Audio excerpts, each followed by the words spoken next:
알버트 볼라 화이자 최고 경영자가 늦어도 내년 말에는 전 세계에 백신이 충분히 공급되고 코로나19 사태가 종식될 것이라고 전망했습니다.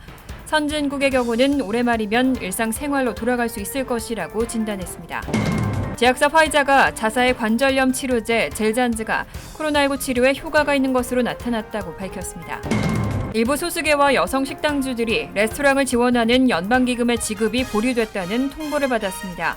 인종이나 성별에 기반한 우선 지급이 차별이라는 연방 법원의 판결에 따른 조치입니다. 지난 1일부터 뉴욕주 긴급 임대료 지원 프로그램이 시행되고 있습니다. 당초 내년 10월까지 시행 예정이지만 기금이 소진될 경우 조기 중단이 예상되는 만큼 신청을 서두를 것이 당부되고 있습니다. 암호화폐 거래가 활성화되면서 이른바 스테이블 코인의 시총이 1,000억 달러를 돌파했습니다. 만약 이런 스테이블 코인 시장이 흔들릴 경우 암호화폐발 금융위기의 시작점이 될 수 있다는 우려도 나옵니다. 이상은 이 시각 주요 뉴스입니다. 시청자 여러분 안녕하십니까? KBN 뉴스입니다. 오늘 오후 4시 기준 미 전역의 코로나19 누적 확진자는 어제보다 1,304명, 사망자는 369명이 늘었습니다. 뉴욕의 확진자는 306명, 사망자는 2명, 뉴저지의 확진자는 283명, 사망자는 12명, 커네티컷의 확진자는 35명, 사망자는 1명 증가했습니다. 첫 번째 소식입니다. 알버트 볼라 화이자 최고 경영자가 늦어도 내년 말에는 전 세계에 백신이 충분히 공급되고 코로나19 사태가 종식될 것이라고 전망했습니다. 선진국의 경우는 더 빨라 올해 말이면 일상생활로 돌아갈 수 있을 것이라고 진단했습니다. 제약사 화이자의 알버트 볼라 최고 경영자는 어제 CNBC와의 인터뷰에서 2022년 말까지 전 세계인들에게 충분히 공급할 수 있는 코로나19 백신이 확보될 것이고 선진국은 올해 말이면 이미 그렇게 될 것이라고 밝혔습니다. 또 그렇게 되면 코로나19가 종식되고 일상생활로 돌아갈 수 있을 것이라고 전망했습니다. 보도에 따르면 화이자는 독일 파트너인 바이오엔테크와 올해 최대 30억 회분 백신을 생산할 예정입니다. 이후 두 회사는 92개 저소득 및 중산층 국가에 화이자 백신 20억 회분을 백신 공동구매 국제 프로그램인 코백스를 통해 제공할 방침입니다. 미 정부는 4개 제약회사로부터 8천만 개 코로나19 주사를 기증하기로 약속했습니다. 볼라 CEO는 하반기에는 코로나19 백신이 개발 도상국으로 확대되길 기대한다면서 지금까지는 대부분 선진국 중심으로 백신이 공급됐는데 백신을 미리 주문했기 때문이라고 원인을 밝혔습니다. 한편 화이자는 또 코로나19 백신 치료제를 연구 중이라고 말했습니다. 앞서 지난 4월 볼라 CEO는 코로나19를 치료하기 위해 자사가 연구 중인 구강약이 연말에 나올 것이라고 밝힌 바 있습니다. 아울러 화이자가 부스터샷 제조 준비에도 착수했다고 밝혔습니다. 제약사 화이자가 자사의 관절염 치료제 젤잔즈가 코로나19 치료에 효과가 있는 것으로 나타났다고 밝혔습니다. 코로나19에 따른 호흡기 질환으로 입원한 환자를 대상으로 젤잔즈를 처방한 결과 사망이나 호흡 부전에 이를 확률을 63% 줄였다고 설명했습니다.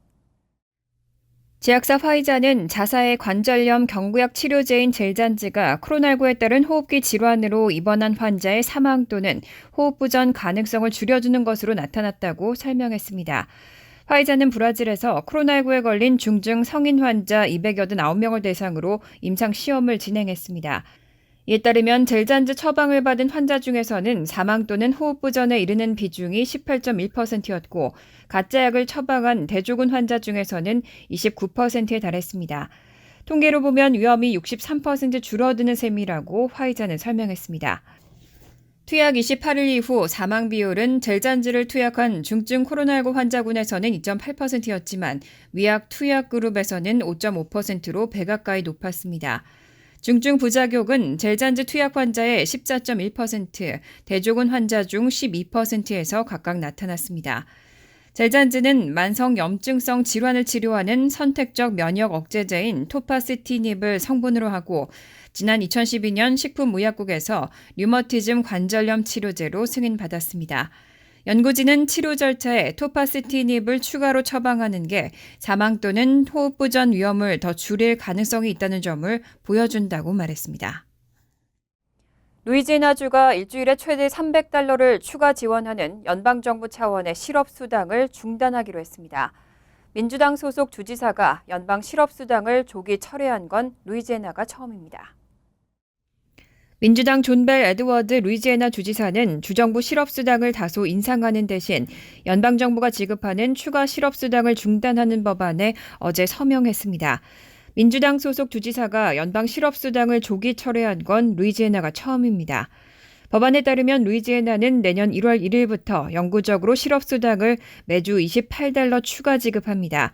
현재 루이지애나의 주간 최대 실업수당은 $247로 전국 최저 수준입니다. $28 올리면 실업자들은 매주 $275를 받을 수 있습니다. 단 주지사가 연방 추가 실업수당을 기존 만료일보다 몇 주일은 7월 31일 철회한다는 조건이 붙었습니다. 에드워드 주지사는 주의회 공화당 의원들과 재계가 합의한 이 법안에 서명했습니다. 미국은 코로나19 사태로 인한 경기 충격을 고려해 연방정부 지원으로 주당 $300의 실업수당을 추가 지급해왔습니다. 3월 바이든 대통령이 서명한 1조 9천억 달러 규모 경기 부양책에 따라 이 추가 수당은 9월 6일 종료됩니다. 그런데 실업수당으로 인해 일자리가 있어도 구직 활동을 하지 않는 역효과가 발생하면서 최소 25개 주는 9월 6일 전 추가 실업수당 폐지 계획을 발표했습니다. 일부 소수계와 여성 식당주들이 레스토랑을 지원하는 연방 기금의 지급이 보류됐다는 통보를 받았습니다. 인종이나 성별에 기반한 우선 지급이 차별이라는 연방 법원의 판결에 따른 조치입니다. 지난 11일 연방 중소기업청은 연방 법원이 내린 판결에 따라 보조금이 승인된 2,965개의 식당에 지원금 지급을 보류했다고 밝혔습니다. 지난 5월 3일부터 신청 접수를 받은 레스토랑 활성화 기금 프로그램은 초기 21일간 여성과 소수계, 퇴역 군인 등이 소유한 소규모 식당의 신청을 우선적으로 받았습니다. 해당 대상에 아시안 흑인, 히스패닉 등 소수계가 포함돼 있어 한인 식당주도 우선 심사 대상이었습니다. 하지만 이런 우선 지원에 대해서 일부 백인 식당주들과 보수단체가 역차별이라면서 소송을 제기했고 가처분 신청이 인용되면서 지급이 중단된 겁니다. 6월 초 텍사스주 연방법원은 소수계 기업에 자금을 우선 배분하는 것이 동등한 보호에 위배된다며 중단하라고 판결했습니다. 앞서 5월 말에는 일부 식당주들이 이 정책에 대해 제기한 소송에 대해 테네시주 연방법원이 기각한 것을 테네시주 연방 제6순회 항소법원이 뒤집기도 했습니다. 하지만 연방 중소기업청 측은 우선순위가 아닌 일반 신청자에 대한 자금 지원은 계속 승인할 것이라고 밝혔습니다. 또 법원 판결에 따라 우선순위자에 대한 지급은 보류되지만 프로그램 유지를 위해 법적으로 대응할 것을 암시했습니다. 지난 1일부터 시행에 들어간 뉴욕주 긴급 임대료 지원 프로그램, 서류 준비 등 신청 조건이 까다롭지만 다수의 한인 단체들이 파트너 기관으로 신청을 돕고 있어서 많은 한인들이 프로그램에 참여하고 있는데요. 기금이 소진될 경우 조기 중단이 예상되는 만큼 가능한 신청을 서두를 것이 당부되고 있습니다. 지난 4월 통과된 뉴욕주의 코비드-19 긴급 임대료 지원 법안에 따라 총 24억 5천만 달러 규모의 지원 프로그램 신청이 진행 중에 있습니다. 지원 프로그램의 대상은 지난해 3월 이후 코로나로 인한 소득 감소로 임대료를 체납한 뉴욕 주민입니다. 제일 중요한 것은 코비드-19 이후에 직장을 잃었거나 아니면 급격하게 수입이 줄어들어서 지난 3월 13일, 2020년 3월 13일 이후로 언제든지 임대료를 내지 못했던 체납금이 있는 그러한 분들에게 해당이 됩니다. 또 1년 가족 수입이 지역 평균 소득의 80% 이하인 경우여야 합니다. 뉴욕시의 경우 1인 가구의 경우 66,850불, 2인 가구는 76,400불 이하면 됩니다. 프로그램에 선정되면 최대 12개월까지 체납금 지원을 받을 수 있고 임대료 이외에 밀린 전기세 등 유틸리티 체납금 지원도 받을 수 있습니다. 이번 프로그램은 체류 신분에 대한 제한이 없어 서류 미비자도 신청이 가능합니다. 이 프로그램의 가장 좋은 점은 이민 신분이 전혀 상관이 없습니다. 소셜 시큐리티 넘버를 안 넣어도 되는 거거든요. 그렇기 때문에 신분에 상관없이 누구나 이 프로그램 코비드 이후에 타격을 받았고 집세를 연체된 분들은 가능합니다. 프로그램 신청을 위해서는 랜드로드의 협조도 필요합니다. 이 프로그램은 세입자와 랜드로드가 함께 같이 신청을 해야지만 가능한 거거든요. 그 이유는 뉴욕주에서 이 연체료를 세입자에게 직접 지불하는 것이 아니라 바로 랜드로드에게 대신 지불해 주는 거거든요. 그렇기 때문에 자격 요건이 되는 가구는 가능한 신청을 서둘러 줄 것을 당부하고 있습니다.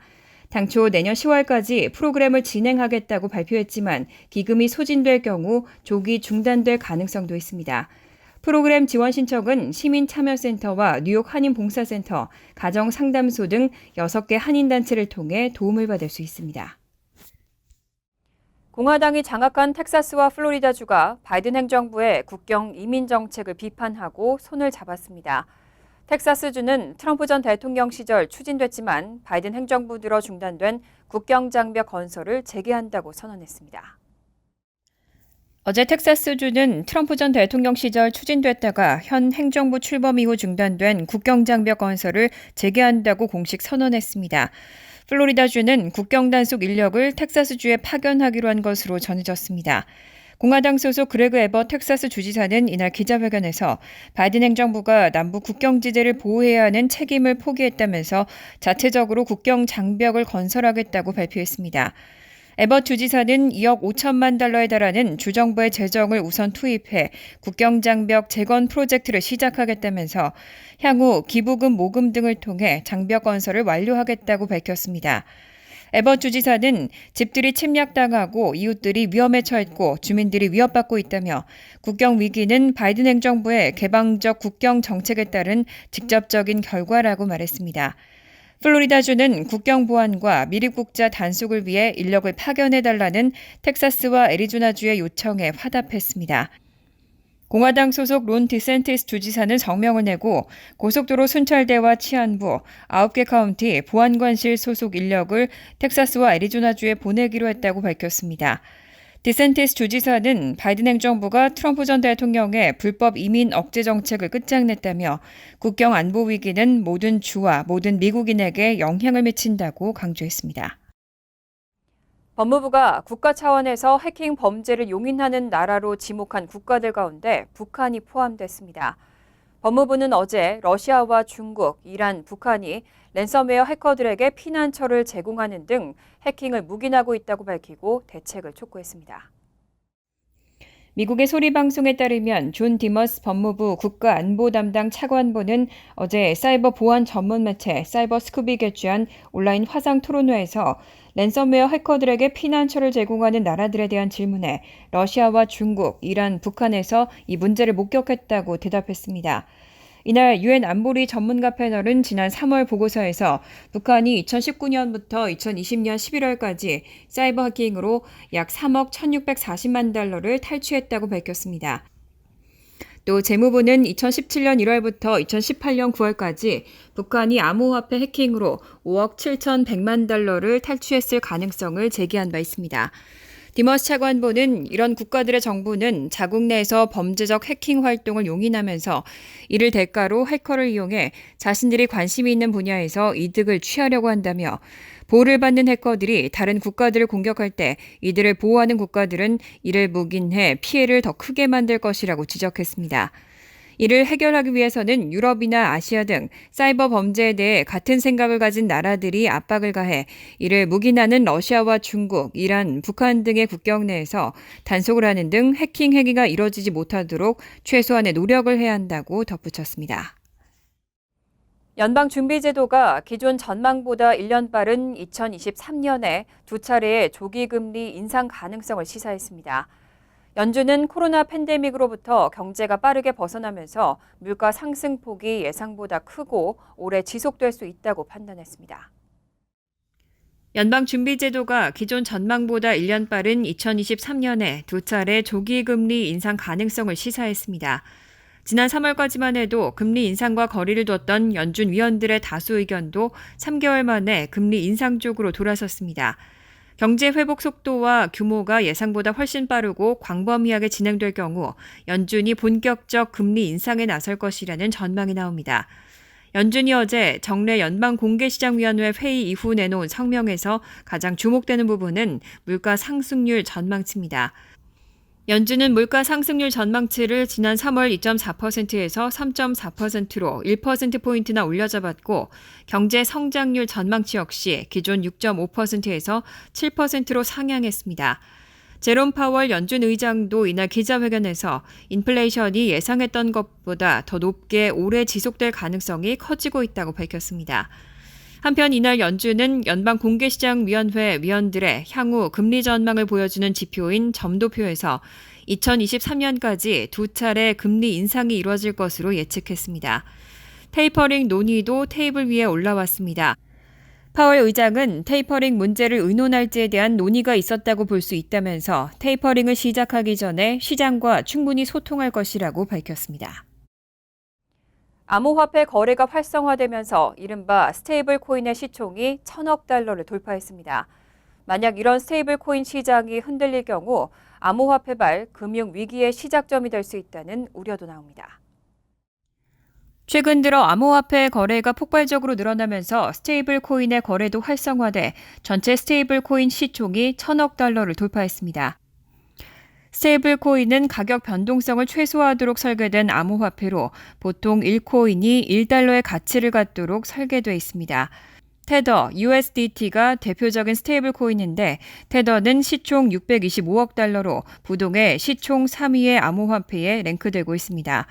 테더가 부동의 시총 3위를 기록하고 있는 것은 테더를 통해 암호화폐 거래가 시작되기 때문입니다. 현재 암호화폐 투자자들은 스테이블 코인을 개설한 은행 계좌에 돈을 적립해 두었다가 암호화폐에 투자하고 있습니다. 즉 스테이블 코인 보유 계좌가 암호화폐 지갑 역할을 하고 있는 셈이라 이런 암호화폐에 이상이 생기면 전체 암호화폐 시장으로 위기가 전달될 수 있습니다. 테더 등 스테이블 코인을 발행하는 업체들은 지급을 보증하고 있지만 이 업체들이 그만큼의 보유액을 쌓아두고 있는지는 의심스럽습니다. 테더 투자자들이 한꺼번에 달러로 교환을 요구할 경우 지급 불능 사태에 빠질 소지가 있고 테더가 지급 불능 사태에 빠지면 테더로 다른 암호화폐를 구입한 사람들이 많기 때문에 다른 암호화폐 시장으로 위기가 전염될 수밖에 없습니다. 또 이 시장은 규제 당국의 손길이 닿지 않는 만큼 불법 자금의 온상이 될 수도 있습니다.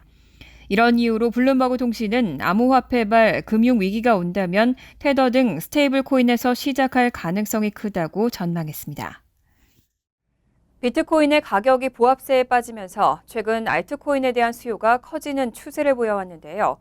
CNN이 세타와 세타 퓨얼 코인을 투자할 만한 코인으로 지목했습니다. 최근 비트코인 등 주요 암호화폐 가격이 보합세에 빠지자 알트코인에 대한 수요가 커지고 있습니다. 이런 수요에 힘입어 한때 도지코인이 각광을 받기도 했지만 도지코인은 개발자가 스스로 시인한 대로 재미삼아 만든 코인입니다. CNN은 오늘 널리 알려져 있진 않지만 도지코인보다 훨씬 각광받는 코인이 세타 퓨얼이라고 보도했습니다. CNN은 쌍둥이 코인인 세타와 세타 퓨얼이 올 들어 각각 400%, 1700% 급등했다며 알트코인을 찾는 투자자라면 투자할 만하다고 전했습니다. 세타는 암호화폐 시총 17위, 세타 퓨얼은 시총 43위에 각각 랭크되어 있습니다. 세타는 비디오 스트리밍 전용 블록체인 기반 네트워크입니다.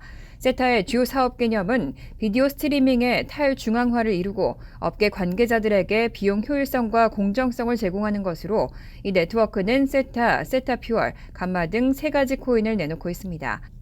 한편 오늘 CNN은 세타 시리즈 이외에도 폴카닷과 알고랜드 등이 유망한 알트코인이라고 소개했습니다. 간추린 소식입니다. 빌 드블라지오 시장은 어제 뉴욕시가 운영하는 코로나19 백신 예방접종센터에서 접종을 받는 시민들에게는 현금 2,500달러를 받을 수 있는 기회가 주어진다면서 백신 미접종자들의 적극적인 참여를 당부했습니다.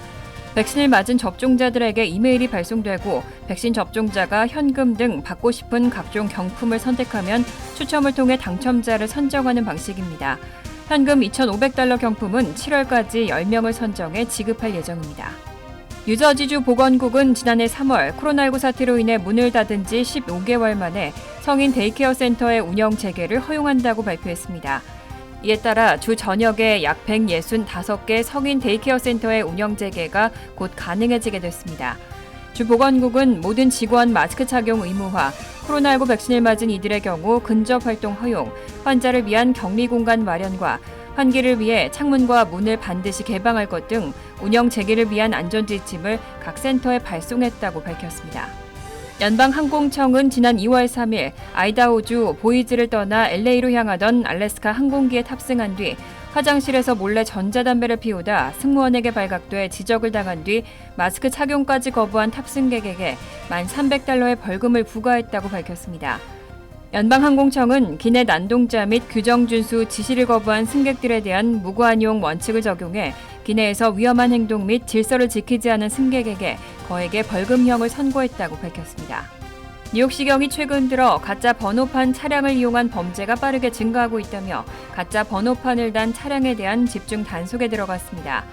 뉴욕시경에 따르면 올 들어 가짜 번호판 차량과 연관된 범죄 사건은 60건으로 집계됐고 이 중 총격 관련 사건은 무려 33건에 달했습니다.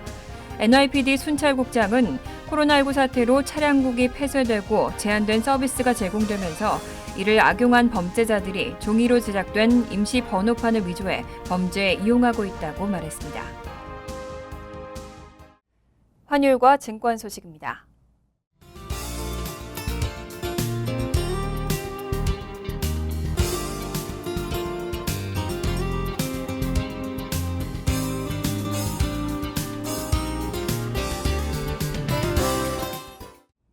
이어서 날씨입니다. 금요일은 대체적으로 구름이 많겠습니다. 낮 최고 기온은 85도, 섭씨 29도, 밤 최저 기온은 69도, 섭씨 21도로 예상됩니다. 토요일은 오후 한때 천둥 번개와 함께 소나기 내리는 곳이 있겠습니다. 일요일은 곳에 따라 구름이 많겠습니다. 이상으로 KBN 뉴스를 마칩니다. KBN과 함께 즐거운 저녁 되시기 바랍니다. 미 동부 최대 한인방송 KBN이 제작하는 KBN 뉴스는 웹사이트 mykbn.com 그리고 유튜브와 페이스북에서 다시 보실 수 있습니다. 좋아요, 구독, 알림 설정은 뉴스 제작에 큰 도움이 됩니다.